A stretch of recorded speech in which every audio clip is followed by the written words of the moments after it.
defendo que os nossos irmãos da Argentina possam participar dos BRICS.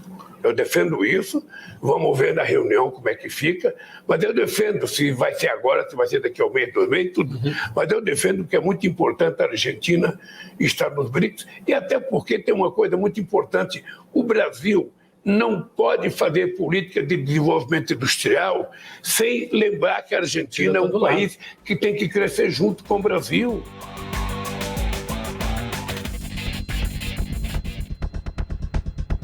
Abrimos el segundo bloque de Redacción Abierta, estamos hablando sobre los BRICS y lo empezamos con el presidente brasileño Lula da Silva, Luis Ignacio Lula da Silva, que fue el gran motor de la incorporación de la Argentina a los BRICS e incluso creo que más que interesante las palabras de Lula, no entendiendo la política de desarrollo industrial brasilera sin estar atada a la Argentina. Carlos, ¿no?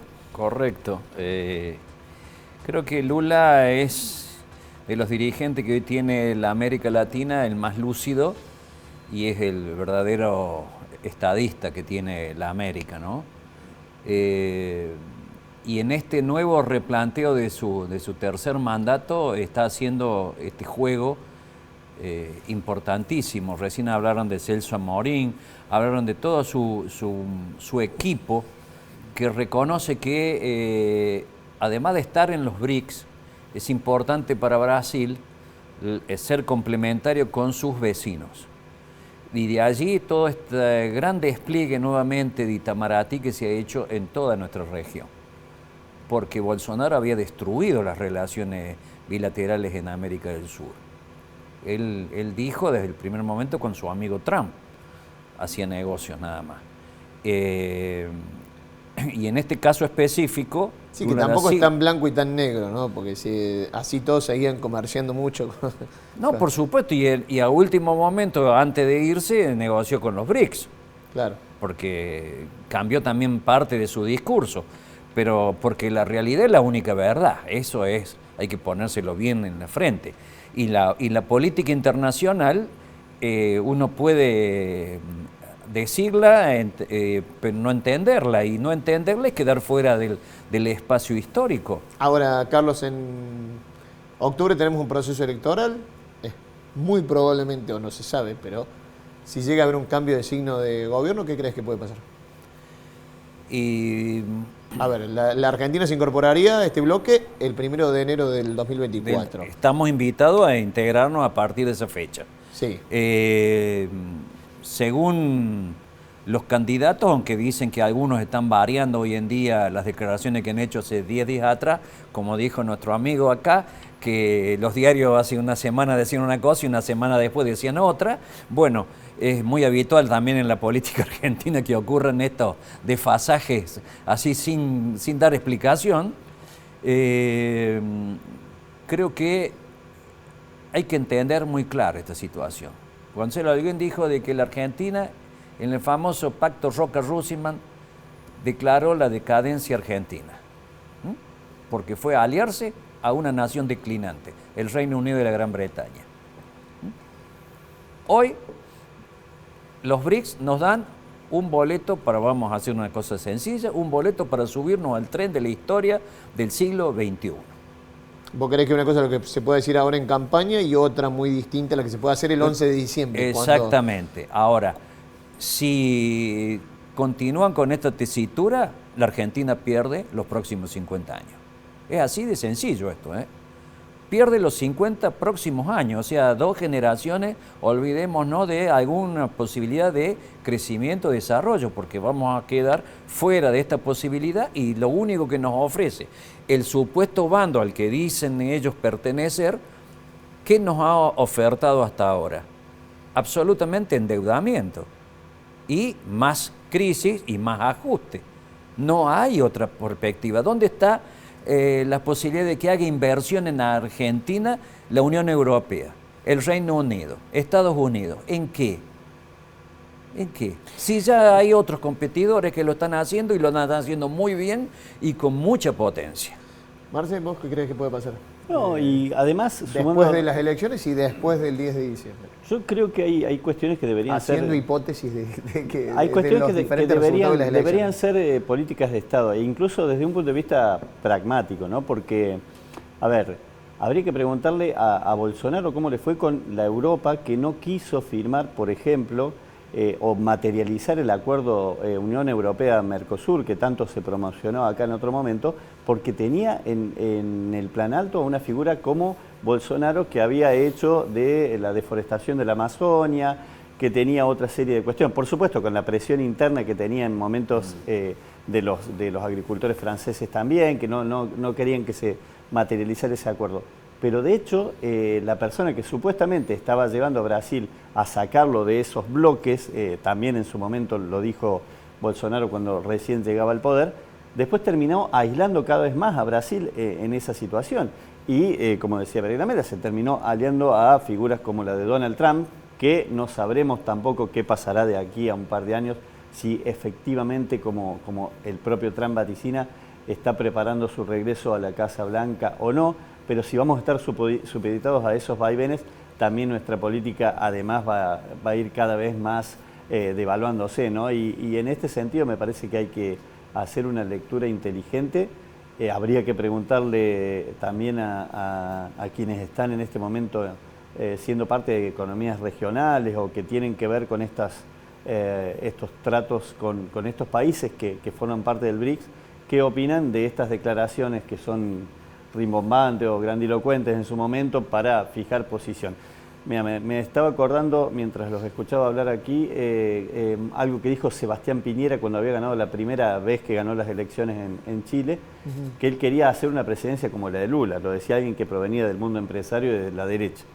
Y después fue mutando esa declaración y fue ayornándose con lo que sostenían los integrantes de esta Fundación Libertad, que son las derechas hispanoamericanas, podríamos decir, y que bueno, fueron los que dinamitaron un emprendimiento de realización de integración común como era la UNASUR, claro, porque le acusaban a la UNASUR de ser marcadamente, tener un sesgo marcadamente ideológico. Claro, después crearon PROSUR, que fue mucho más ideologizada que la UNASUR y que tenía como finalidad fundamental producir el cambio de régimen o de gobierno en Venezuela. Digo, hay mucha, como decimos nosotros en la jerga periodística, mucha zaraza detrás de esto y habría que hacer una depuración o pasar el tamiz para que estas declaraciones tengan un viso de realidad con números concretos, ¿no? Creo que en este sentido la realidad contrasta toda esta suerte de discurso que puede ser muy efectista, pero que en la práctica puede causar mucho daño si no se toma la realidad como realmente es, ¿no? Eduardo, para vos, ¿qué puede pasar Yo creo justamente que si hay... A ver, con una continuidad de gobierno lo sabemos, con una continuidad del oficialismo actual, con un cambio de signo político... Un cambio de signo político, yo creo que... espero que haya, digamos, cierta racionalidad y que hayan aprendido, como decía yo, la lección de la historia. En este momento, digamos, sería, me parece muy desacertado salir de los BRICS o a veces como no se sale, pero se los pone en el freezer, ¿no es cierto? Me parece justamente que es digamos, una oportunidad muy grande y además lo llevaría el propio gobierno que quiera hacer eso a un enfrentamiento con amplios sectores del empresariado que justamente están viendo la gran oportunidad. Entonces, un gobierno de derecha que teóricamente es pro empresario, perjudicando empresarios justamente que ven una gran oportunidad, me parece que sería tremendamente desacertado. Mira, el analista Martín Granovsky en la TV pública hacía también un repaso, esto mismo que dice Eduardo, el cómo impacta también en las economías regionales, en las empresas, en justamente el trabajo concreto aquí en la Argentina. Lo vemos y lo charlamos acá. En las visiones ideologizadas, no ideologizadas, en las visiones ideologizadas, por ejemplo, de Patricia Bullrich de hoy, hay un dato que no aparece. Por ejemplo, hay dos provincias que tienen como principal socio comercial a India, que es la I de los BRICS. Claro. San Juan es una de ellas y Corrientes es otra de ellas. Hay provincias que tienen relación especial con los Estados Unidos como socios comerciales. Santa Cruz, por ejemplo. Claro. Y uno diría, ¿qué? ¿La provincia de los Kirchner tiene relaciones comerciales por Estados Unidos? sabes que y entonces, sí, sabes que sí, porque Ahora, es comercio. Cualquiera podría preguntarse, Porque es ¿y comercio. qué cambia con el ingreso a los BRICS para estas provincias Claro, que justamente estas tienen... provincias, las que ya tienen... Sí. Que son muchas, digo, porque está China. Sí. O sea que, digamos, hay 8 provincias de Argentina que exportan a China. Eso consolida lazos. Consolida lazos quiere decir que consolida lazos en infraestructura social, que puede, en un futuro, porque estos son pasos, eso no es mañana, la incorporación oficial es el 1 de enero, pero los BRICS tienen ya un banco de desarrollo. Claro. Ya es un banco de Donde desarrollo. está Dilma Rousseff. Que es donde está de presidenta Dilma Rousseff. Es decir, que como perspectiva también hay una perspectiva financiera. Bueno, ahí un poco bajando a terreno concreto.